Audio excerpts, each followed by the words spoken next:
Good morning. तर आज मी खूप दिवसांनी घराच्या बाहेर पडले, कारण की मला बाहेर यायला बोलायला कंटाळा यायचा. त्याच्यावर चल आज तरी बाहेरचं. मग तिथून गेलो आम्ही मच्छी आणायला. तर देवाचे पप्पा काही तर त्यांना मच्छी काढून देतात, मोठी मोठी मच्छी काढतात आणि छोटी छोटी मच्छी ठेवून देतात. तर मच्छी तर खूप फ्रेश होते आणि सगळी माझी फेवरेट मच्छी होती. म्हणजे सगळीच नाही, 19-20 होती, पण होती माझी फेवरेट होती.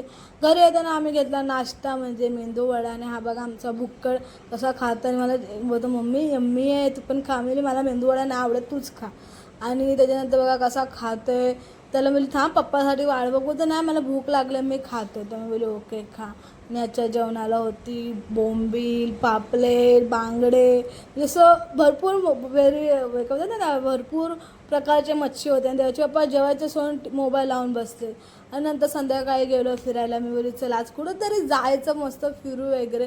तर मस्त आम्ही निघालो बाहेर, फिरलो वगैरे आणि खूप भारी वाटलं. खूपच मस्त वाटलं. तर मी तुम्हाला एक सांगते, कोणाला जर बिल्डिंग वगैरे काय बनवायसाठी गाड्या पाहिजे असेल तर नक्की आम्हाला कॉन्टॅक्ट करा. कारण की माझ्या देवांशने बघा एवढ्या गाड्या खरेदी केल्यात. आणि तुम्हाला नक्की कोणाला काही गाडी या ड्रायव्हर पाहिजे तरी पण देवांश अवेलेबल असेल. तुम्ही नक्की त्याला कॉन्टॅक्ट करा. आणि मी बॅडमिंटन घेतलं, म्हणजे आपली आली की आम्ही लोकं मस्त खाली जाऊ. त्याच्याबद्दल मी पण येईल, आपण दोघं पण जाऊया खेळायला. म्हणजे चालेल, आपण दोघं जाऊ, मला पार्टनर पाहिजे खेळायला. तर बाय गाईज, व्हिडिओ आवडला असेल नक्की लाईक, शेअर आणि सबस्क्राईब करा. बाय.